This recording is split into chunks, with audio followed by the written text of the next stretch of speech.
आज हम देखेंगे कुरुक्षेत्र का तृतीय सर्ग, उसकी व्याख्या को समझेंगे। समर निंद्य है धर्मराज, पर कहो शांति वो क्या है जो अनीति पर स्थित होकर भी बनी हुई सरला है। भीष्म बोल रहे हैं युधिष्ठिर से कि धर्मराज, तुम बोलते हो कि समर निंद्य है, ठीक है। समर युद्ध जो है निंदनीय है, ठीक है, पर वो कैसी शांति है जो अनीति पर स्थित होकर भी सरला बनी हुई है। सुख समृद्धि के विपुल कोष संचित कर कल बल छल से किसी क्षुधित के ग्रास छीन धन लूट किसी निर्बल से। यहाँ पर जो लिखा है, भीष्म जो बोले कि वो कैसी शांति है जो अनीति पर स्थित होकर भी सरला बनी हुई है। तो ये अनीति क्या है यहाँ पर बताया गया है कि किस प्रकार की अनीति। कपटपूर्ण ढंग से, छल कपट से, ठीक है, किसी की खुशामद करके या फिर धोखा देकर या फिर दबाव डालकर अपना काम निकालना। सुख समृद्धि का विपुल संपत्ति संचित कर रखना, किसी भूखे का अन्न छीन लेना, किसी निर्बल से धन लूटना। ऐसी अनीति के बल पर, ठीक है, ऐसी अनीति के बल पर जो शांति स्थित है, जो शांति बनी है, वो अगर सरला बनी हुई है, जैसे कि उसे कुछ मालूम ही नहीं है, तो वो कैसी शांति है। सब समेट प्रहरी बिठला कर कहती कुछ मत बोलो, शांति सुधा बह रही ना इसमें गरल क्रांति का घोलो।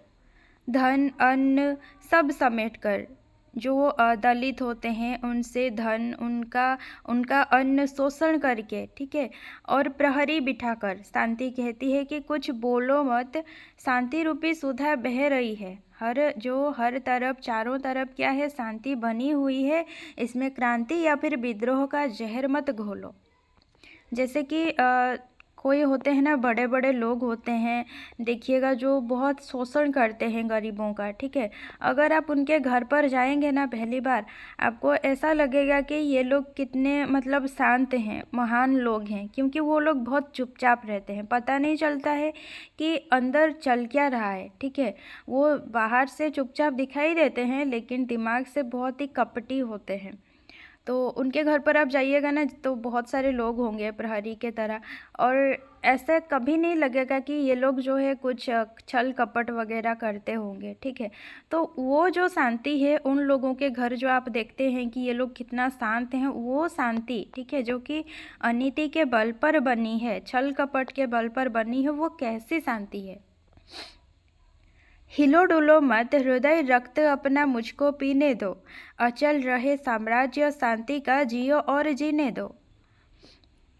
ये जो शांति है ना, ये क्रांति करने नहीं देती है कभी भी। अगर देखिए, जो अनीति के बल पर जो शांति बनी है, कोई व्यक्ति नहीं चाहेगा कि उसके यहाँ कोई विद्रोह हो, ठीक है, कोई क्रांति मचे, क्योंकि अगर क्रांति मच गई ना, विद्रोह हो गया, तो जो शांति बनी है वो कैसी बनी है, किस तरह से बनी है, और जो भी कारनामा वगैरह होते हैं, ठीक है, काले कारनामा, वो सारे बाहर आ जाएंगे।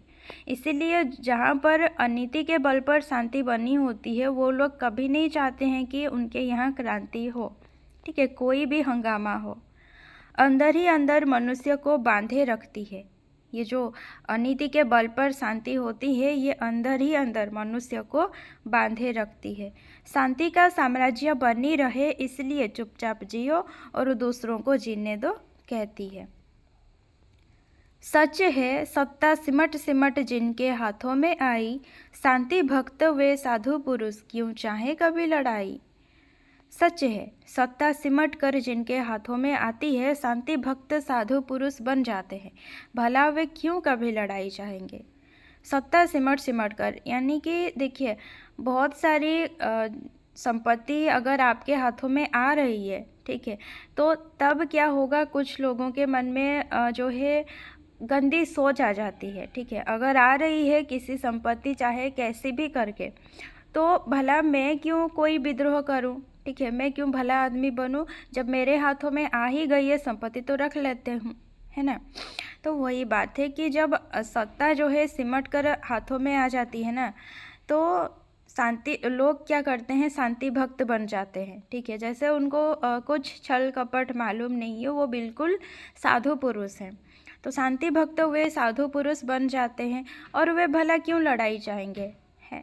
अब उनके हाथों में अपने आप से आ रही है संपत्ति, ठीक है, चाहे कैसे भी करके, तो वो भला लड़ाई क्यों चाहेंगे। आ रही है तो आने दो, ठीक है, खुद भी जीना है और दूसरों को भी जीने दो, कुछ विद्रोह मत करो। सुख का सम्यक रूप विभाजन जहाँ नीति से नय से संभव नहीं, अशांति दबी हो जहाँ खड्ग के भय से।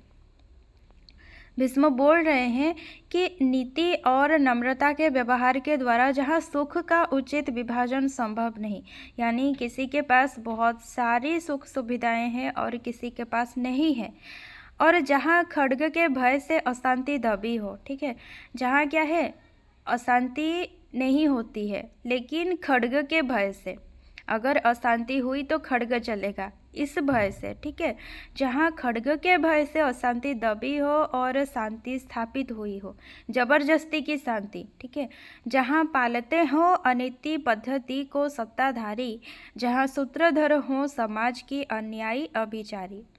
जहाँ सत्ताधारी यानी कि जो शासक, ठीक है, अनीति के रास्ते चल रहे हों, जहाँ अन्यायी और अभिचारी समाज के सूत्रधर हों, यानी कि समाज को पालने वाला, समाज का पोषण करने वाला अगर अन्यायी हो, अभिचारी हो, अनीति के रास्ते चल रहा हो, नीति युक्त प्रस्ताव संधि के जहाँ ना आदर पाएं, जहाँ सत्य कहने वालों के शीश उतारे जाएं।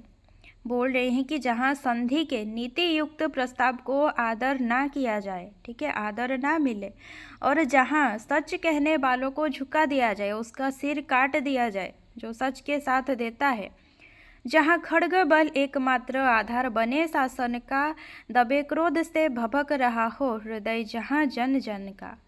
जहाँ शासन का आधार केवल खड्ग हो, ठीक है, कोई शांति की बात नहीं, कोई विद्रोह नहीं होगा, बस जबरदस्ती की शांति बनी रहेगी, वो भी खड्ग के भय से।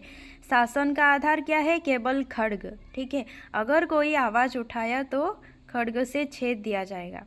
जहाँ लोगों का हृदय दबे हुए क्रोध से उबल रहा हो, लोग क्रोधित तो होते हैं लेकिन क्या कुछ बोल पाते हैं, नहीं, क्यों, खड्ग के भय से। तो जो क्रोध है उनके मन में उबल रहा होता है। सहते सहते अनय जहाँ मर रहा मनुज का मन हो, समझ का पुरुष अपने को धिक्कार रहा जन जन हो। जहाँ अन्याय सहते सहते मानव का मन मर रहा हो, वो घुटन महसूस कर रहा हो, जहाँ मनुष्य अपने को का पुरुष समझ खुद को धिक्कार रहा हो। अब अगर क्रोध है मन में लेकिन आप सामने से कुछ नहीं बोल पा रहे हैं, तो एक मतलब खुद पर धिक्कार सा हो जाएगा कि मैं पुरुष हूँ लेकिन मैं कुछ बोल नहीं पा रहा हूँ। अहंकार के साथ घृणा का जहाँ द्वंद्व हो जारी, ऊपर शांति तलातल में हो छिटक रही चिंगारी। जहाँ अहंकार के साथ घृणा का द्वंद्व जारी रहता है, ठीक है, जहाँ ऊपर तो शांति होती है मगर अंदर ही अंदर क्या होती है, चिंगारी छिटक रही होती है, क्रोध की चिंगारी। आगामी विस्फोट काल के मुख पर दमक रहा हो, इंगित में अंगार विवश भावों के चमक रहा हो। अगर ये सारी चीज़ें जो आपने ऊपर पढ़ा, ठीक है, कि सामने से आप क्रोध नहीं कर पा रहे हैं, अंदर ही अंदर घुटन महसूस कर रहे हैं, खुद को धिक्कार रहे हैं, और खड्ग के भय से शांति बनी है, वहाँ पर अशांति नहीं हो रही है, तो क्या समझना चाहिए, समय कह रहा हो कि आगे विस्फोट होने वाला है। अंगार अपने विवश भावों के चमक दिखाकर इशारा कर रहा है। पढ़कर भी संकेत सजग हो किंतु ना सत्ताधारी, दुर्मति और अनल में दे आहुतियाँ बारी बारी। यहाँ पर क्या बोला गया कि आपको समझ लेना चाहिए कि आगे विस्फोट होने वाला है, ठीक है, इशारे मिल रही हैं, लेकिन इन इशारों को भी देखकर सत्ताधारी जो कि अनीति के बल पर खड़े हैं, अगर वे सजग ना हो जाएं, दुर्बुद्धि में डूबा ही जा रहे, ठीक है, कभी नए शोषण से, कभी उपेक्षा, कभी दमन से, अपमानों से, कभी कभी सरवेधक व्यंग्य वचन से। ये जो सत्ताधारी अगर सजग ना हो, अगर दुर्बुद्धि के रास्ते पर ही चल रहा हो, कौन से रास्ते? कभी नए शोषण के द्वारा, कभी उपेक्षा से, कभी दमन करके, कभी अपमान करके, कभी सर के तरह, तीर के तरह बेधने वाले व्यंग्य वचन कहकर। दबे हुए आवेग वहाँ यदि उबल किसी दिन फूटे, संयम छोड़ काल बन मानव अन्यायी पर टूटे। यदि वहाँ अगर अत्याचारी जो है सजग ना हो और फिर से बस अनीति के ऊपर अनीति किए जा रहा हो, तब क्या होगा? यदि वहाँ दबा हुआ आवेग कभी उबलकर फूट ही जाए, अगर मानव का जो क्रोध है अंदर ही अंदर उबल रहा है, अगर वो एक दिन फूट जाए, अपना संयम छोड़कर, अपना जो धैर्य है उसे छोड़कर, भूल जाता है वो धैर्य, मानव काल बनकर अन्यायी पर टूट पड़ता है। जिस दिन उसका क्रोध बाहर आ जाता है, वो काल बनकर अन्यायी पर टूट पड़ता है। कहो कौन दायी होगा उस दारुण जगत दहन का, अहंकार या घृणा? कौन दोषी होगा उस रण का? भीष्म बोल रहे हैं, अगर ऐसी बात हुई, ठीक है, अगर कोई सत्ताधारी जो है अनीति कर रहा है और जो शोषित हो रहे हैं उनके मन का क्रोध एक दिन फूट ही जाता है अनीति जो कर रहा है उस पर, ठीक है, तो कहो धर्मराज युधिष्ठिर की उस कठोर जगत दहन, जो जगत का ध्वंस होगा, उसके लिए दायी कौन होगा? अहंकार या फिर घृणा? उस युद्ध के लिए दोषी कौन होगा? तुम विषन्न हो समझ हुआ जगदाह तुम्हारे कर से, सोचो तो क्या अग्नि समर की बरसी थी अंबर से? भीष्म बोल रहे हैं कि तुम दुखी होकर ये सोच रहे हो कि जगत का ध्वंस तुम्हारे वजह से हुआ। युधिष्ठिर क्या सोच रहे थे कि हम पांडवों के वजह से युद्ध हुआ है ना, वो खुद को दोषी ठहरा रहे थे। तो वही भीष्म बोल रहे हैं कि तुम सोच रहे हो कि जगत का ध्वंस तुम्हारे वजह से हुआ, पर सोचो युद्ध की जो अग्नि है क्या आसमान से बरसी थी, अथवा अकस्मात मिट्टी से फूटी थी यह ज्वाला, या मंत्रों के बल जन्मी थी यह शिखा कराला? भीष्म पूछ रहे हैं कि जो युद्ध की अग्नि क्या आसमान से बरसी थी, या फिर अचानक मिट्टी से यह युद्ध फूटी थी, या फिर मंत्र के माध्यम से यह भयंकर शिखा जन्मी थी? बोलो। कुरुक्षेत्र के पूर्व नहीं क्या समर लगा था चलने, प्रतिहिंसा का दीप भयानक हृदय हृदय में बलने? क्या कुरुक्षेत्र से पहले ही ये जो महाभारत हो गया कुरुभूमि में, इससे पहले क्या युद्ध चलने नहीं लगा था? पूछ रहे हैं भीष्म युधिष्ठिर से, क्या प्रतिहिंसा का भयानक दीप हृदय में जलने नहीं लगा था? शांति खोल कर खड्ग क्रांति का जब वर्जन करती है, तभी जान लो किसी समर का वो सर्जन करती है। भीष्म बोल रहे हैं कि जब शांति खुलकर क्रांति के खड्ग का वर्जन करती है, तब जान लो कि वो चुपचाप किसी समर का सर्जन करती है। तब समझ लेना चाहिए कि युद्ध होने वाला है। अगर शांति, जो लोग क्या होते हैं, दमित रहते हैं, ठीक है, चुपचाप रहते हैं, क्रोध आता तो है मगर करते नहीं है, लेकिन अगर उनका क्रोध फूटने वाला है, कोई इशारा मिल रहा है, तो फिर जान लो भैया कि युद्ध होने वाला है। शांति नहीं तब तक जब तक सुख भाग न नर का सम हो, नहीं किसी को अधिक हो नहीं किसी को कम हो।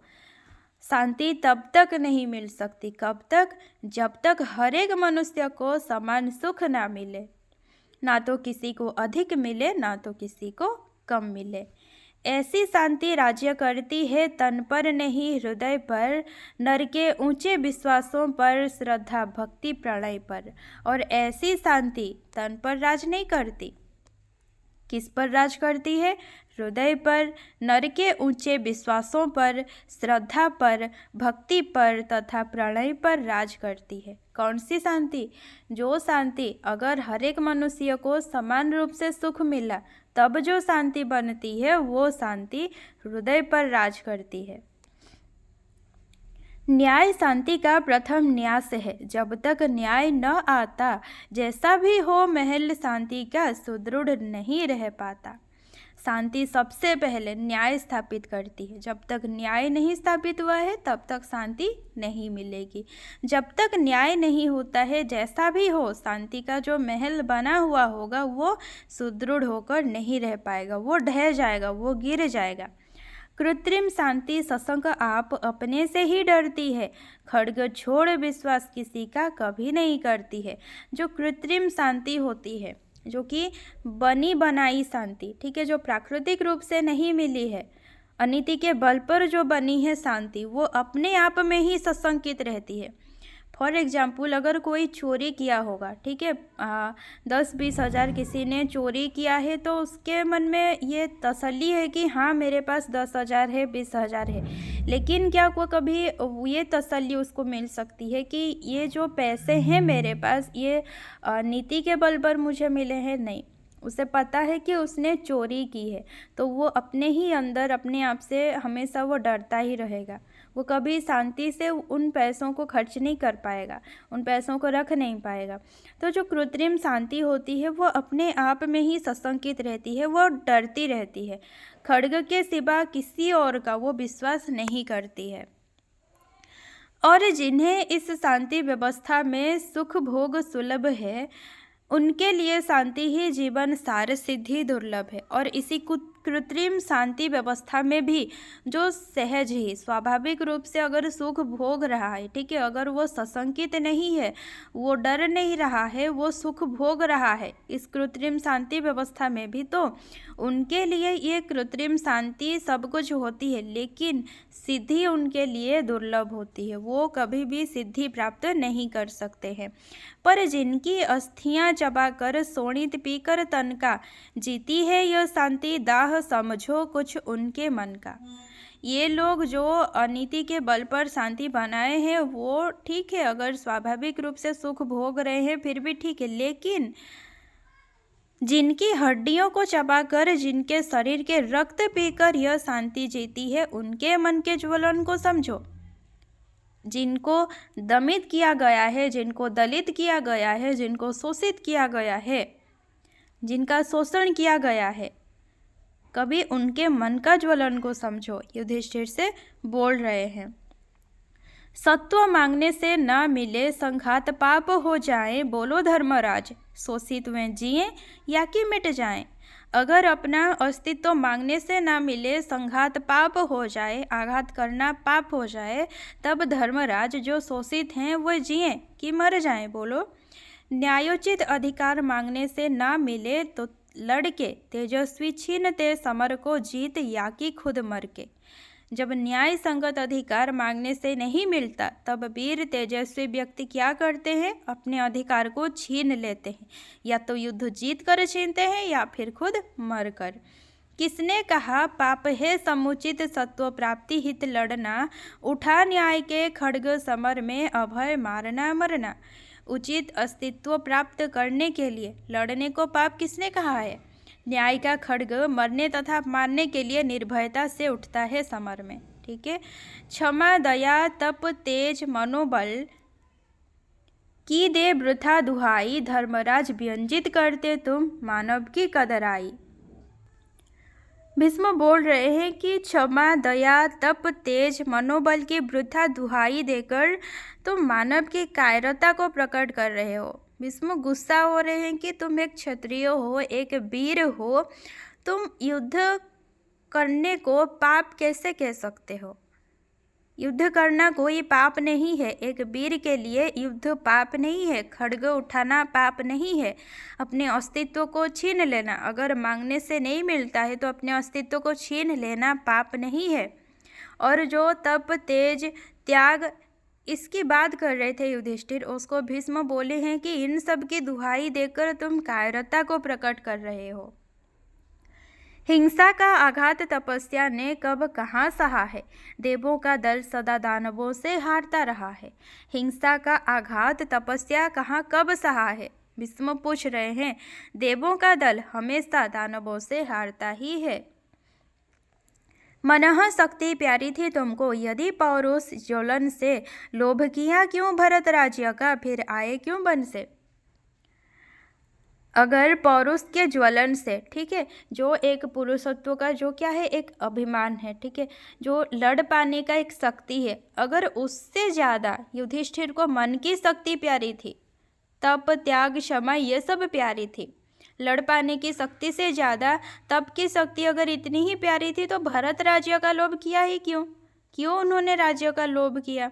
वन से क्यों लौट आए? वो तो चले गए थे वन में, तो उधर ही क्यों न रह गए? अगर इतना ही तप करना था, इतना ही क्षमा करना था किसी को, तो उधर ही रह जाते, क्यों आए थे?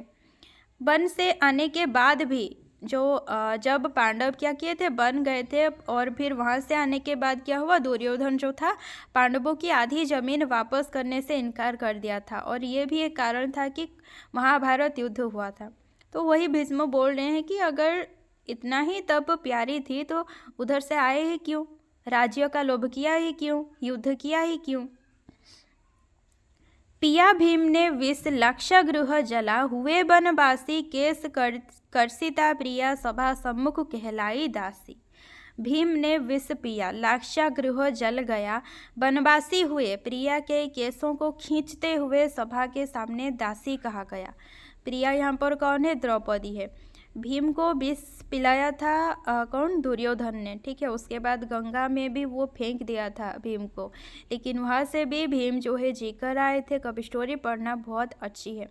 और लाक्षागृह में भी शायद पांडव सोए होंगे, और इसीलिए यही सोचकर जो लाक्षागृह है वो लाख जैसी सामग्रियों से बना था जो कि आसानी से जल जाए, और दुर्योधन क्या किया था, वहाँ पर पांडवों को जलाने की सोच लिया था, ठीक है। तो वही बोल रहे हैं कि लाक्षागृह जल गया, वनवासी हुए, लाक्षागृह जब जल गया उसके बाद, लेकिन वहाँ पर पांडव नहीं मरे थे, जो बनाया था गृह वही मर गया था वहाँ पर, ठीक है। तो वहाँ से पांडव वन चले गए थे। तो वही बोल रहे हैं कि वनवासी हुए, प्रिया के द्रौपदी के केसों को खींचते हुए सभा के सामने क्या कहा गया? दासी कहा गया। क्षमा दया तप त्याग मनोबल, सबका लिया सहारा, पर नर व्याघ्र सुयोधन तुमसे कहो कहाँ कब हारा। युधिष्ठिर ने क्षमा दया तप त्याग मनोबल सबका सहारा लिया, पर व्याघ्र रूपी नर सुयोधन दुर्योधन क्या कभी हारा युधिष्ठिर से? क्या कभी माना कुछ? क्षमाशील हो रिपु समक्ष तुम हुए बिनत जितना ही, दुष्ट कौरवों ने तुमको कायर समझा उतना ही। युधिष्ठिर क्षमाशील होकर शत्रु के सामने जितना ही विनम्र हुए, उतना ही दुष्ट कौरवों ने उन्हें क्या समझा? कायर समझा। अत्याचार सहन करने का कुफल यही होता है, पौरुष का आतंक मनुज कोमल होकर खोता है। अत्याचार सहन करने का कुफल क्या होता है कि कोमल बनकर मनुष्य क्या करता है? पौरुष का आतंक को खो देता है। जो पुरुष होने का जो वीरता है उसको वो खो देता है। जब मनुष्य कोमल बन जाता है वो अपने आप में छिपा जो वीरता है उसको खो देता है। लोग क्या समझते हैं? उसे कायर समझते हैं। क्षमा शोभती उस भुजंग को जिसके पास गरल हो, उसको क्या? जो दंतहीन विष रहित विनित सरल हो। उस सर्प को क्षमा शोभती है, किसे? जिसके पास गरल होता है। अगर जो दंतहीन है, विष रहित है, विनित है, सरल है, उसे क्षमा नहीं शोभेगी। क्यों? अगर देखिए जिसके पास गरल है वो क्या है? शक्तिशाली है। तो अगर उसके पास हम जाएंगे तो वो डंस लेगी। यही सोच के अगर हम प्रार्थना करें तो वो क्षमा कर सकती है, उसे क्षमा शोभती है। लेकिन जिसके पास दंत ही नहीं है, विष नहीं है, वो सरल है, तो हम क्या करेंगे? उस पर चोट करेंगे, उसको आघात पहुंचाएंगे, क्योंकि हमें पता है कि वो सरल है, वो नहीं कुछ कर सकता, वो हमें आघात नहीं पहुंचा सकता, तो हम उसको आघात पहुंचाएंगे ये सोचकर कि वो सरल है, ठीक है। तो क्षमा मांगने का तो कोई मौका ही नहीं है, तो उसे क्षमा क्या ही शोभेगा। 3 दिवस तक पंथ मांगते रघुपति सिंधु किनारे, बैठे पढ़ते रहे छंद अनुनय के प्यारे प्यारे। राम 3 दिन तक समुद्र की पूजा कर उससे रास्ता देने के लिए आग्रह किए, विनती करते रहे। उत्तर में जब एक नाद भी उठा नहीं, सागर से उठी अधीर धधक पौरुष की आग राम के सर से, लेकिन समुद्र अनसुनी करता रहा। तब राम के सर से पौरुष की आग जल उठी। सिंधु देह धर त्राही त्राही करता आ गिरा शरण में, चरण पूज दास्ता ग्रहण की बंधा मूढ़ बंधन में। तब सिंधु मानव रूप धरकर त्राही त्राही करते हुए राम के शरण में आ गिरा। जब तक राम विनती कर रहे थे सिंधु कुछ नहीं सुन रहा था, लेकिन जब राम क्रोधित हुए अपना तीर उठाए भस्म करने के लिए, तब सिंधु आके राम के चरणों पर क्या किया, त्राही त्राही करने लगा। उस मूर्ख ने राम के चरणों की पूजा की, दासता ग्रहण की और बंधन में बंध गया। तो यहाँ पर वीरता काम आया। सच पूछो तो सर में ही बसती है दीप्ति विनय की, संधि वचन संपूज्य उसी का जिसमें शक्ति विजय की।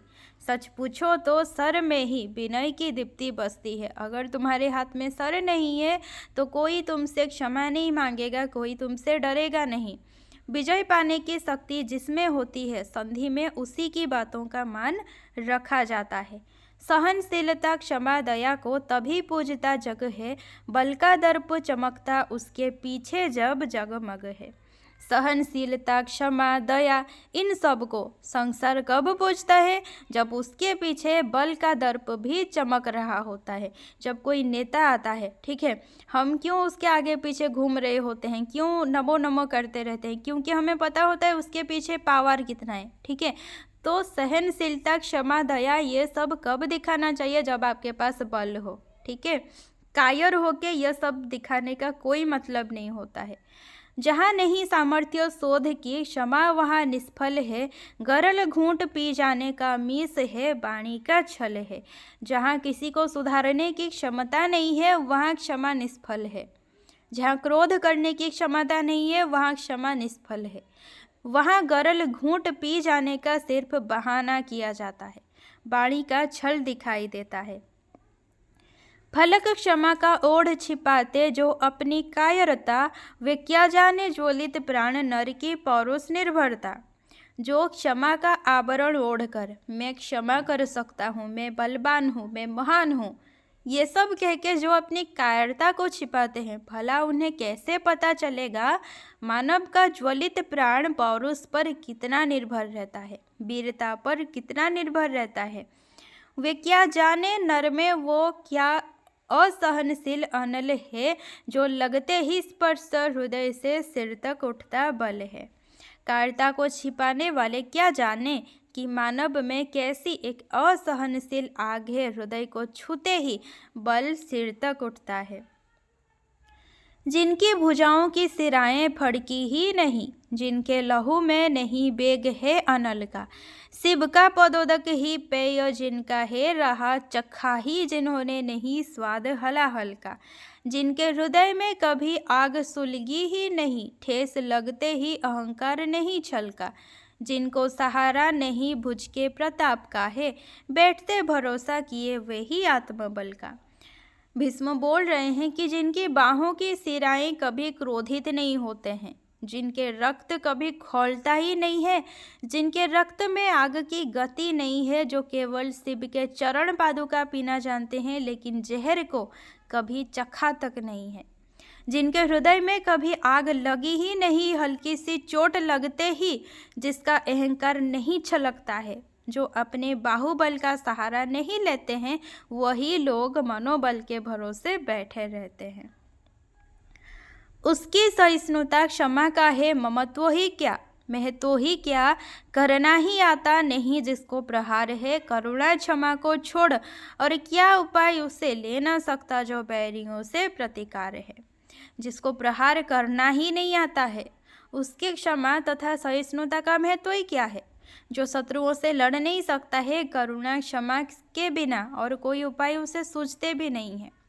एक मेरी रूममेट थी, ठीक है, बहुत ही मैच्योर थी, कुछ भी सिचुएशन आए बहुत ही मैच्योरली हैंडल करती थी, लेकिन कभी भी उसके सामने भी अगर कोई गलत काम होना, वो कभी आवाज़ नहीं उठाती थी। क्यों? ताकि कोई उसे बुरा ना कह दे, कोई उसे जज ना कर दे। लेकिन भला ऐसी भलाई क्या है, मतलब अगर आपके सामने कोई बुराई हो रहा हो, आप अगर उसके लिए आवाज़ नहीं उठा पा रहे हैं, उसके विरोध में कोई आवाज़ नहीं उठा रहे हैं, तो फिर वैसी भलाई ना रहे तो ही अच्छा है ना। तो भीष्म भी वही बोल रहे हैं कि जिसको प्रहार ही करना नहीं आता है, उसकी क्षमा तथा सहिष्णुता का महत्व क्या है। जो शत्रुओं से लड़ नहीं सकता है, करुणा क्षमा के बिना और कोई उपाय उसे सूझते भी नहीं है। सहता प्रहार कोई विवश कदर्य जीव, जिसके नसों में नहीं पौरुष की धार है। करुणा क्षमा है क्लीब जाति के कलंक घोर, क्षमता क्षमा की सूरवीरों का श्रृंगार है। जिसके नसों में पौरुष का धार नहीं है, वही कायर विवश जीव ही प्रहार सहता है। ठीक है, प्रहार कर तो नहीं पाता, प्रहार सहता है। कायर जाति के लिए करुणा और क्षमा घोर कलंक हैं। सूरवीरों का श्रृंगार क्या होता है? क्षमा कर पाने की क्षमता। प्रतिशोध से है होती शौर्य की शिखाएं दीप्त, प्रतिशोधहीनता नरों में महापाप है। छोड़ प्रति बैर पीते मुख अपमान वे ही, जिनमें न शेष सूरता का बन्ही ताप है। चोटखा सहिष्णु वो रहेगा किस भांति, तीर जिसके निसग में करों में दृढ़ चाप है। जेता के विभूषण सहिष्णुता क्षमा है, पर हारी हुई जाति की सहिष्णुता अभिशाप है। शौर्य की शिखाएं प्रतिशोध से ही दीप्त होती हैं। भीष्म बोल रहे हैं कि शौर्य की शिखाएं किससे दीप्त होती हैं? प्रतिशोध से। नरों प्रतिशोध का न होना महापाप है। नरों में, मानवों में प्रतिशोध का अगर ज्वाला नहीं है तो वो महापाप है। प्रतिशोध लेना है, अपनी हक के लिए लड़ना है। ठीक है, लड़ने से कभी पीछे नहीं हटना है। अगर शत्रु जो है आपके सामने आपको ललकार रहा हो, अगर आपने तब तप त्याग क्षमा इसकी बातें की तो आप कायर हैं। शूरता का ताप, वीरता का ताप जिनमें नहीं बचता है, वो ही प्रतिशोध लेने के बदले अपमान सहते रहते हैं। जिसके तुणीर में तीर हो तथा हाथों में धनुष हो, भला वो चोट खाकर सहिष्णु कैसे बना रहेगा? अगर तुम्हारे हाथ में तीर है, धनुष है, तब आपको कोई चोट मारे तो आप कैसे सहिष्णु बन सकते हैं? वो तो तब तो आप कायर बन जाएंगे। तब आपको लड़ना है, उसको भी प्रति बदल में चोट देना है, बदले में चोट देना है। अगर कोई आपको चोट दे रहा है, विजेता के लिए क्षमा तथा सहिष्णुता विभूषण है। जो जीत रहा है उसके लिए क्षमा तथा सहिष्णुता क्या है? विभूषण है। मगर हारी हुई जाति के लिए सहिष्णुता क्या है? अभिशाप है। सटता कहीं भी एक तृण जो शरीर से, तो उठता कराल हो फणिस फुफकर है। सुनता गजेंद्र की चिंगार जो वनों में कहीं, भरता गुहा में ही मृगेंद्र हुहुकार है। सूल चुभते हैं छूते आग है जलाती, भू को लीलने को देखो गर्जमान पारावार है। जग में प्रदीप्त है इसी का तेज, प्रतिशोध जड़ चेतनों का जन्म सिद्ध अधिकार है। कोई घास भी, कोई तिनका भी अगर नाग के शरीर से सट जाए तो नाग भयंकर हो जाता है। हवा का शब्द निकालता है, मुंह से एक शब्द निकालता है ना सांप करके, तो वो है। ठीक है, वो चटक से वो क्रोधित हो जाता है। वन में कहीं अगर हाथी चिंघाड़ने लगता है तो गुफा में शेर भी ललकारने की आवाज़ देता है। नुकीला कांटा चुभता है तो छूते ही आग जलती है। समुद्र का गर्जन भू को भी निगल जाता है। इसी क्रोध का तेज ही संसार में प्रदीप्त है। जड़ चेतन, कोई जड़ हो या फिर चेतन हो, सभी का जन्म सिद्ध अधिकार क्या है? प्रतिशोध लेना। सेना साजहीन है परस्व हरने की वृत्ति, लोभ की लड़ाई छात्र धर्म के विरुद्ध है। वासना विषय से नहीं पुण्य उद्भुत होता, वाणिज्य के हाथी की कृपाण ही अशुद्ध है। चोट खा परंतु जब सिंह उठता है जाग, उठता कराल प्रतिशोध हो प्रबुद्ध है। पुण्य खिलता है चंद्रहास की विभा में तब, पौरुष की जागृति कहाती धर्म युद्ध है। धर्म है होता सन का धधक उठे तुरंत, कोई क्यों प्रचंड वेग वायु को बुलाता है। दूसरों की संपत्ति हरना सामानहीन सेना की तरह है। लोभ के लिए लड़ाई किस धर्म के विरुद्ध है? छात्र धर्म के विरुद्ध है। वासना के विषय से पुण्य नहीं पा सकते हैं। वाणिज्य व्यवसाय के हाथ की कृपाण अशुद्ध ही होता है। चोट खाकर सिंह जब जाग उठता है, भयंकर प्रतिशोध सचेत हो उठता है। तलवार की कांति में जब पुण्य खिलता है, पौरुष की जागृति धर्म युद्ध कहती है। अग्नि का धर्म है कि वो तुरंत क्या है? धधक उठे। प्रचंड वेग वायु को कोई क्यों बुलाता है? फूटेंगे कराल ज्वालामुखियों के कंठ, ध्रुव आनन पर बैठे विश्व धूम क्यों मचाता है। फूंक से जलाएगी अवश्य जगती को ब्याल, कोई क्यों खरोंच मार उसको जगाता है। विद्युत खगोल से अवश्य ही गिरेगी, कोई दीप्त अभिमान पे क्यों ठोकर लगाता है। भीष्म पूछ रहे हैं युधिष्ठिर से कि भयंकर ज्वालामुखियों के कंठ तो फूटेंगे ही, यह स्वाभाविक है। अटल मुख पर बैठ विश्व क्यों धूम मचाता है। जगत को सांप फूंक से अवश्य जलाएगी, कोई उसे खरोंच मारकर क्यों जगाता है। मतलब जो युद्ध है अगर वो स्वाभाविक रूप से होना ही है, लेकिन उसको आवेश करने के लिए, ठीक है, उसको ललकारने के लिए, उत्साहित करने के लिए क्यों ज़रूरत पड़ती है। आसमान से अवश्य बिजली गिरेगी, कोई दीप्त अभिमान पे क्यों ठोकर लगाता है। युद्ध को बुलाता है अनीति ध्वजधारी, या कि वो जो अनीति भाल पे दे पांव चलता, वो जो दबा है शोषणों के भीम शैल से, या वो जो खड़ा है मग्न हंसता मचलता, वो जो बना के शांति विभव सुख लूटता, या वो जो अशांत हो क्षुधा नल में जलता। कौन है बुलाता युद्ध, जाल जो बनाता, या जो जाल तोड़ने को क्रुद्ध काल सा निकलता। अनीति का ध्वजधारी, जो अनीति के बल पर बढ़ा है, जो अनीति के बल पर महान बना है, वो युद्ध को बुलाता है, या फिर वो जो अनीति के भाला पे पांव देकर चलता है। शोषणों के विराट पत्थर से जो दबा है वो युद्ध को बुलाता है, या फिर वो जो मग्न होकर हंसता मचलता खड़ा है शोषण पर, जो शांति विभव बनाकर सुख लूटता है, वो युद्ध को बुलाता है, या फिर वो जो अशांत होकर क्षुधा नल में जलता है। युद्ध को कौन बुलाता है, जो जाल बनाता है, या फिर जो जाल को तोड़ने के लिए क्रुद्ध होकर काल के समान निकलता है। युद्ध को आखिर बुलाता कौन है। युद्ध होना है यह स्वाभाविक है, लेकिन उसको बुलाता कौन है, नियम कौन डालता है। पातकी न होता है प्रबुद्ध दलितों का खड्ग, पातकी बताना उसे दर्शन की भ्रांति है। शोषणों के श्रृंखला के हेतु बनती जो शांति युद्ध है, यथार्थ में वो भीषण अशांति है। सहना उसे हो मौन हार मनुजत्व का, इसके अवज्ञा घोर पौरुष की श्रांति है। पातक मनुष्य का है मरण मनुष्यता का, ऐसी श्रृंखला में धर्म विप्लव है क्रांति है।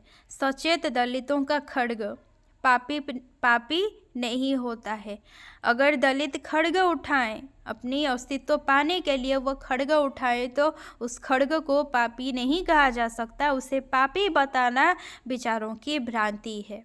शोषणों के समूह के लिए जो शांति बनती है, शोषणों के बल पर जो शांति बनती है, वो असल में होता क्या है, युद्ध होता है। वो भीषण अशांति होती है, उसे मौन होकर सह लेना मनुजत्व का हार है, ईश्वर की घोर अवज्ञा है, पौरुष के लिए खेद है। मनुष्यता का मरण मनुष्य का पाप है, ऐसी क्रम में धर्म विप्लव है क्रांति है। भूल रहे हो धर्मराज तुम अभी हिंस्र भूतल है, खड़ा चतुर्दिक अहंकार है, खड़ा चतुर्दिक छल है। धर्मराज तुम भूल रहे हो, भूतल अभी घातक है, चारों ओर क्या है, अहंकार खड़ा है, चारों ओर छल खड़ा है। मैं भी हूँ सोचता जगत से कैसे मिटे जिघांसा, किस प्रकार धरती पर फैले करुणा प्रेम अहिंसा। भीष्म कह रहे हैं कि मैं भी सोचता हूँ कि ये जो मारने की इच्छा है, प्रतिहिंसा होती है मन में, वो जगत से कैसे मिटे, धरती पर करुणा प्रेम अहिंसा किस प्रकार फैले। जिए मनुज किस भांति परस्पर होकर भाई भाई, कैसे रुके प्रदाह क्रोध का, कैसे रुके लड़ाई। भीष्म ये भी चाहते हैं कि मनुष्य कैसे परस्पर भाई भाई होकर रहे, क्रोध की अग्नि जो है कैसे रुके, लड़ाई कैसे रुके। धरती हो साम्राज्य स्नेह का, जीवन स्निग्ध सरल हो, मनुज प्रकृति से विदा सदा को, दाहक द्वेष गरल हो। भीष्म चाहते हैं कि धरती स्नेह का साम्राज्य बने, जीवन स्निग्ध और सरल बन जाए, द्वेष रूपक दाहक जहर मनुष्य प्रकृति से सदा के लिए विदा हो सके। बहे प्रेम की धार मनुज को वो अनबरत भिगोए, एक दूसरे के उर में नर बीज प्रेम के बोए। भीष्म चाहते हैं कि प्रेम की धार बहे और वो धार मनुष्य को अनबरत भिगोए, एक दूसरे के हृदय में मनुष्य प्रेम का बीज बोए। किंतु हाय, आधे पथ तक ही पहुंच सका यह जग है, अभी शांति का स्वप्न दूर नभ में करता जगमग है।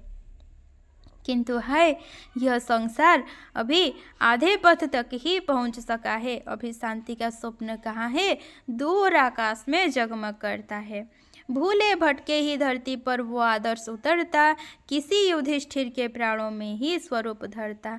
वो जो आदर्श, ठीक है, नर के हृदय में प्रेम के बीज बो पाने का आदर्श, वो कभी कभी भूल कर भटक कर भूले भटके हुए वैसा आदर्श धरती पर कभी कभी दिखता है। विरल है वैसा आदर्श, किसी युधिष्ठिर के प्राणों में वो आदर्श रूप धारण करता है। किंतु द्वेष के शिला दुर्ग से बार बार टकरा कर, रुद्ध मनुज के मनोद्देश्य के लौह द्वार को पाकर, किंतु वो आदर्श द्वेष के शिला दुर्ग से बार बार टकराकर, द्वेष से बार बार टकराकर मनुष्य के मनोदेश के लौह द्वार को रुद्ध पाकर, बंद पाकर, घृणा कलह विद्वेष विविध तापों से आकुल होकर हो जाता उड्डीन, एक दो का ही हृदय भिगोकर। वो जो आदर्श है, जो कभी कभार युधिष्ठिर के जैसे प्राणों में बसा हुआ दिखता है, वो घृणा कलह विद्वेष आदि तापों से व्याकुल होकर केवल एक या फिर दो का ही हृदय भिगोकर उड़ जाता है। हर एक मानव के हृदय में वो आदर्श नहीं मिलता है, क्योंकि युधिष्ठिर एक सुयोधन अगणित अभी यहाँ हैं, बढ़े शांति की लता कहो वे पोषक द्रव्य कहाँ है।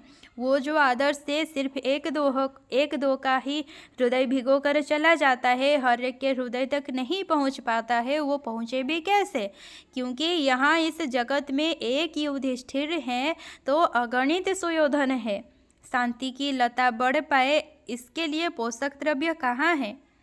शांति बिन बजती है तब तक नहीं सुनिश्चित सुर में, सुर की शुद्ध प्रतिध्वनि जब तक उठे नहीं उर उर में।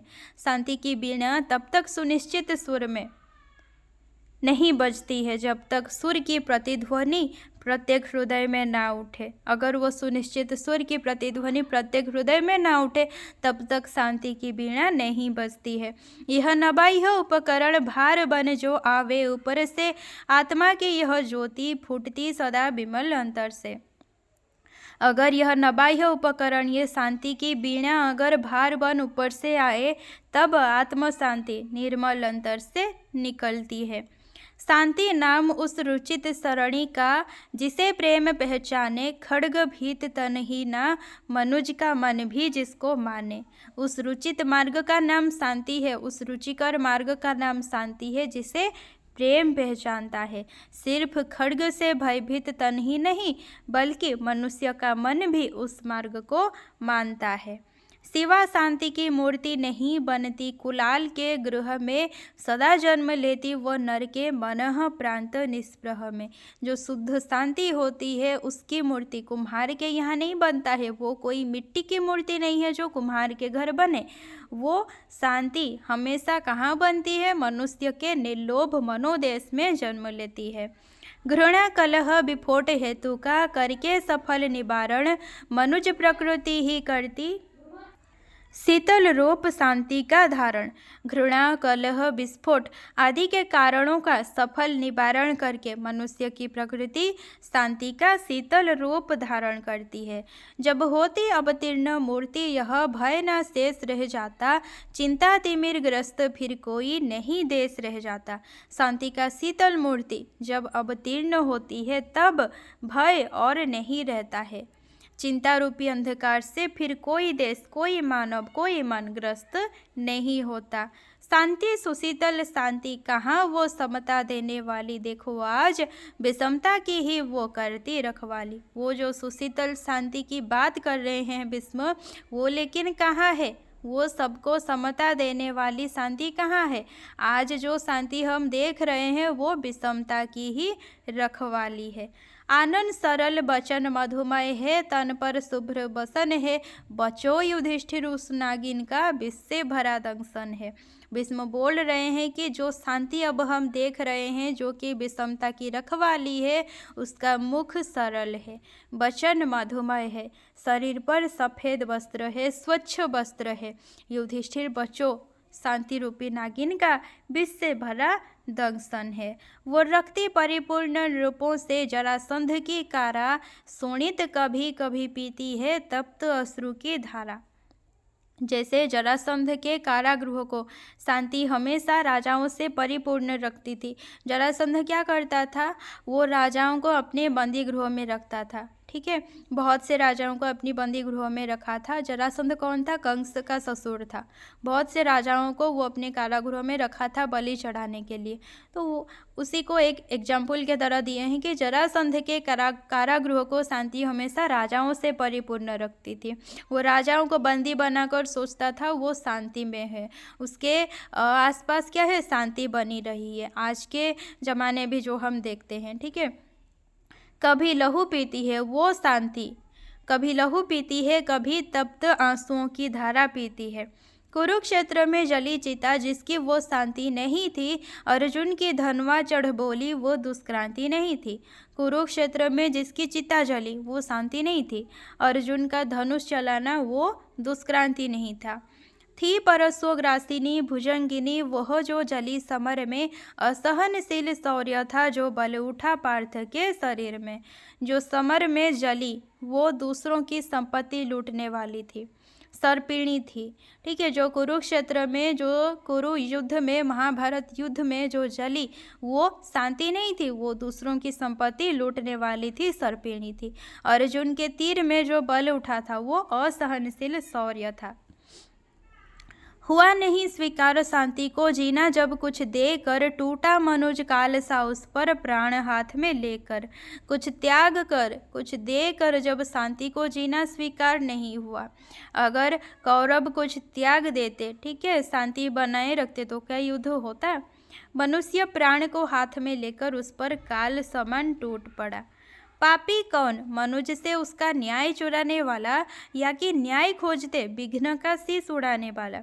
भीष्म पूछ रहे हैं कि पापी कौन है, जो मनुष्य से उसका न्याय चुरा लेता है या फिर न्याय को खोजते हुए विघ्न का शीश उड़ाता है? कौन पापी है?